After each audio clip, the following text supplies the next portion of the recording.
सिन्दूरारुणविग्रहाम् त्रिनयनाम् माणिक्यमौलिस्फुरत्तारानायकशेखराम्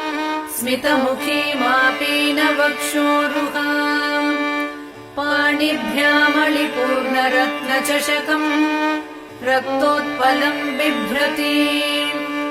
सौम्याम् रत्नघटस्थरक्तचरणाम् ध्यायेत्परामम्बिकाम् अरुणाम् करुणातरङ्गिताक्षीम् धृतपाशाङ्कुशपुष्पबाणचापाम् अणिमादिभिरावृताम् मयूखैः अहमित्येव विभावये Bhavani ध्यायेत्पद्मासनस्थम् विकसितवदनाम् पद्मपत्रायताक्षीम् हेमाभाम् पीतवस्त्राम् करकलितलसद्धेम पद्माम्बराङ्गीम्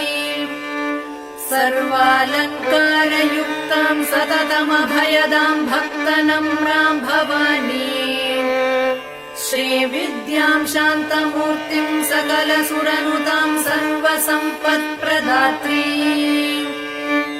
सकुङ्कुमविलेपनामलिकचुम्बिकस्तूरिकाम्